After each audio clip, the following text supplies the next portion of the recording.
perkenalkan nama aku Tere. Video ini bakal menjadi video pertama aku di channel ini. Nah, kebanyakan nanti ke depannya di channel ini aku bakal membahas tentang parenting. Kenapa parenting? Sebenarnya ini buat aku pribadi. Aku pengen banget belajar parenting dari lama. Tapi kalau misalnya aku cuman buat aku sendiri, aku konsul, nanti aku bisa lupa. Makanya aku pengen rekam. Tapi kalau misalnya itu untuk aku sendiri, itu menurut aku sayang banget. Makanya sekalian aku bikinin videonya buat aku share ke semua orang, biar semua orang bisa sama-sama belajar kayak aku.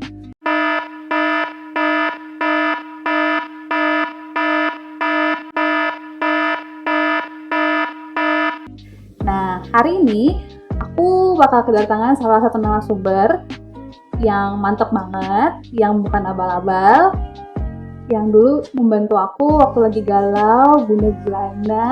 Ibu ini yang bantu aku. Perkenalkan, ada Ibu Dina Aprilia. Halo Ibu. Halo Mbak Tere, apa kabar? Baik Ibu sendiri bagaimana? Baik, Alhamdulillah. Alhamdulillah. Nah Ibu, biar teman-teman tahu, Ibu boleh dong perkenalan diri. Silakan Ibu. Boleh, nama saya Dina Aprilia.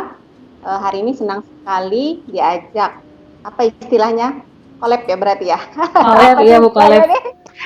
Istilah-istilah zaman now ya. Dengan Mbak Tere.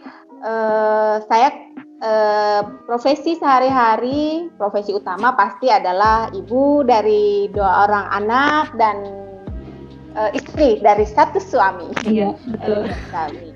Profesi profesionalnya gitu ya, saya kebetulan sebagai dosen juga sebagai psikolog yang saat ini sedang tugas belajar di Bandung. Belajar apa Bu? Ini kata teman-teman sih ini kurang belajar kayaknya.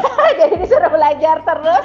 Iya. Diajarkan untuk belajar. Jadi saya ngambil program doktoral psikologi di Universitas Pajajaran Bandung. Wow. Dokter loh teman-teman, calon dokter. Ibu kalau boleh tahu umurnya berapa sih Bu? Umur saya berapa ya? Udah banyak sih umurnya.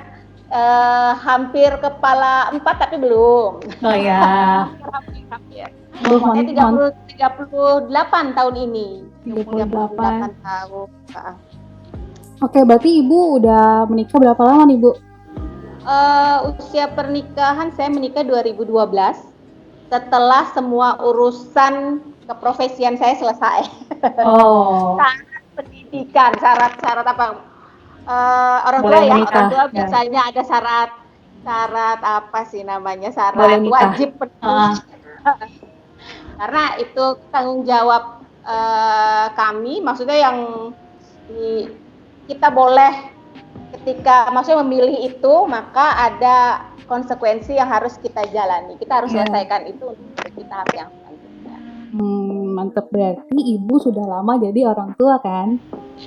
Alhamdulillah. Anak saya yang pertama sekarang usia 8 tahun, yang kedua sekarang 6 tahun. Kalau dikatakan sudah berpengalaman dan lama jadi orang tua, sebenarnya masih karena anak saya masih anak-anak ya, masih anak gitu. Maksudnya usianya usia anak, belum masuk remaja.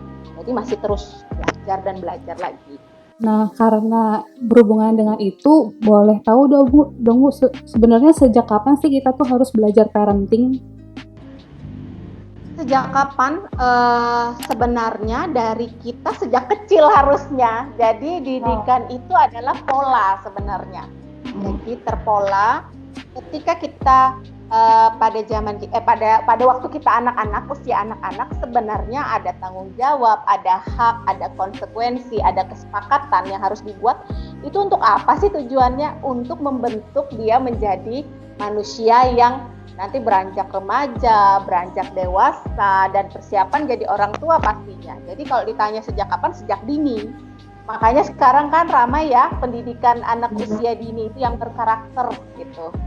Untuk itu sebenarnya, untuk persiapan. Jadi tidak kaget ujuk-ujuk pada saat mau menikah aja gitu. Pada saat mau menikah baru mempelajari, atau yang lebih parahnya lagi sekarang gitu ya.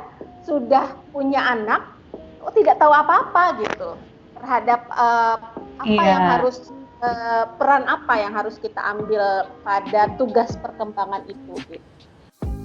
Ya itu Bu yang saya takutin, masa misalnya udah punya anak dulu baru belajar parenting, makanya saya nggak mau kayak gitu. Alhamdulillah, berarti itu Alhamdulillah. salah satu sarana ya sebenarnya gitu, Iya. manfaatnya dan sebelum ke orang lain ke kita berarti gitu. Iya. Gitu. Berarti kalau misalnya sejak kecil kita tuh udah diajarin untuk persiapan dari orang tua, bahkan sejak kecil, berarti belajar parenting itu penting, Bu? Penting pasti, karena tidak ada sekolah khususnya, sekalipun orang lulusan psikologi. Oh ya. Jadi itu kayak apa ya, pelajaran kehidupan lah ya. Maksudnya kita bisa belajar, parenting itu sebenarnya kita bisa belajar dari mana saja. Kebetulan memang ilmu yang banyak mengupas itu psikologi gitu. Psikologi atau kalau di pendidikan itu ada pedagogi namanya gitu ya. Namun pada prakteknya teori kadang dengan apa yang terjadi di lapangan itu tidak selalu sejalan gitu. Itu yang dinamakan, makanya belajar terus menerus gitu, dan dari siapa saja dan di mana saja gitu. Oke. Berarti kalau begitu siapa sih Bu yang bisa dianggap tuh orang tua? Apakah orang-orang yang menikah dan punya anak, atau dia tuh seorang tante, om, atau dia punya keponakan kecil, sepupu apa segala macam, atau bahkan dia tuh seorang yang bekerja bersama dengan anak-anak, apakah itu juga bisa disebut dengan orang tua, Bu? Tergantung konteks sebenarnya. Ketika itu konteksnya adalah konteks keluarga, family gitu ya, keluarga, maka yang dikatakan orang tua itu adalah ayah dan ibu gitu. Ayah dan ibu, perannya gitu ya. Tapi ketika tadi Mbak Tere mengatakan apakah semua orang misalnya yang punya keponakan bisa disebut orang tua? Bisa, ketika itu konsepnya konsep usia. Konsep usia atau konsepnya lebih kepada hubungan keluarga gitu ya, hubungan keluarga. Nah, tapi kalau yang keluarga inti sendiri, maka yang dikatakan orang tua adalah ayah dan ibu. Kalau yang disebut anak-anak itu apa, Bu? Siapa, Bu?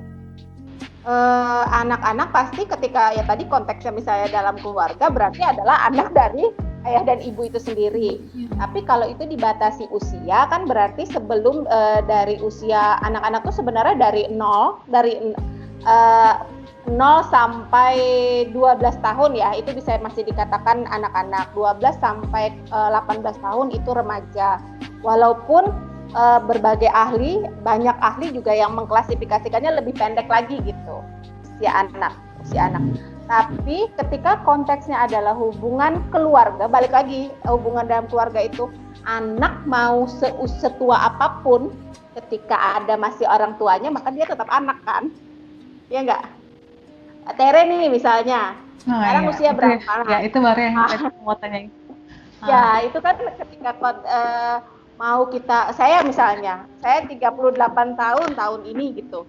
Ketika saya ketemu sama ibu saya, paman saya, misalnya kan bapak saya dan sebagainya, saya tetap anak, tetap keponakannya gitu. Nah itu tergantung pembatasan itu tentang perkembangan itu. Oke, Bu. Berarti kalau misalnya mau sampai umur berapapun dia adalah tetap menjadi anak dari orang tuanya, berarti sampai sejauh mana orang tua itu boleh mengatur dan mengurus anaknya, Bu? Kalau dalam psikologi itu ada namanya tugas perkembangan. Jadi ketika usia anak, tugas perkembangan apa yang harus dia jalankan. Contoh misalnya anak usia sekolah dasar, maka dia mulai mengembangkan konsep peran misalnya. Bagaimana dia bergaul dengan lingkungan sosialnya, lawan jenisnya gitu, untuk mengenal pembedaan gender. Tugas perkembangan usia remaja, dia sudah mulai fokus pada teman-teman, misalnya teman-teman satu peer groupnya yang memiliki visi misi sama, ketertarikan sama, hobi sama gitu.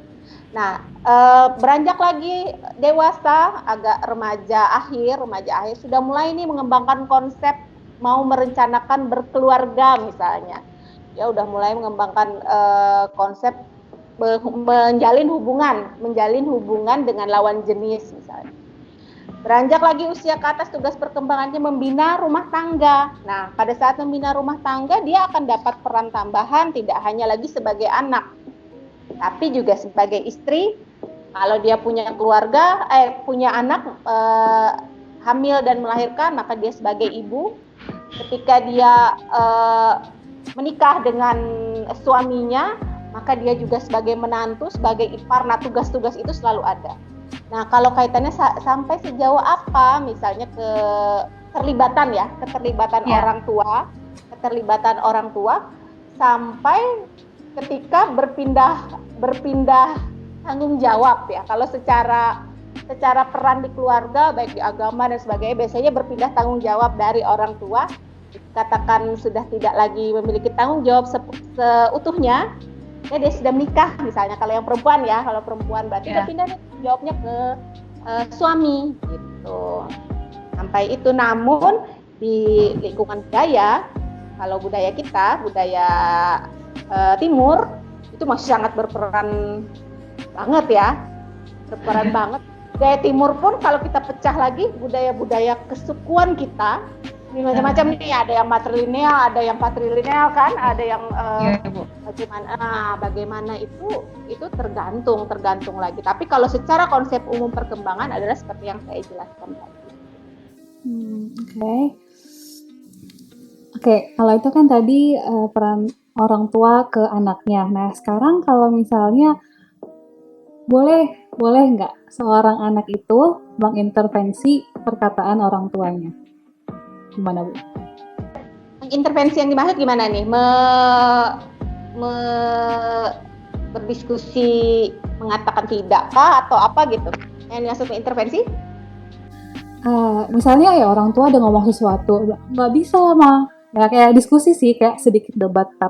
Ya itu dulu, Bu. Nanti ada sambungannya di pertanyaan berikutnya.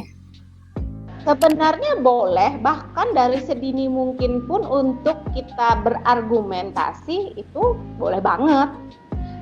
Justru sebenarnya konsep itu yang harusnya kita kembangkan supaya anak-anak kita itu tidak menjadi satu keseragaman gitu ya. Karakter kan akan kita, maksudnya kita sekarang menumbuhkan bagaimana karakter itu karakter kan berarti ditumbuhkan, masing-masing orang nih punya karakter sendiri-sendiri. Nah, kalau semua anak kita tidak boleh bersuara, hanya mengikuti sama orang tua, sedangkan anak kembar aja dia punya karakter yang berbeda gitu ya. Apalagi misalnya 4 bersaudara, Mbak Tere berapa? 4 bersaudara gitu ya? 4 bersaudara, 4 apa 5? 4 ya?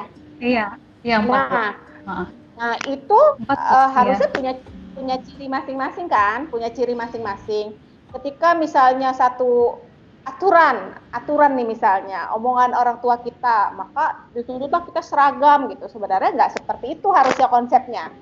Jadi setiap keluarga, setiap orang tua bisa mengembangkan satu persatu dari anak.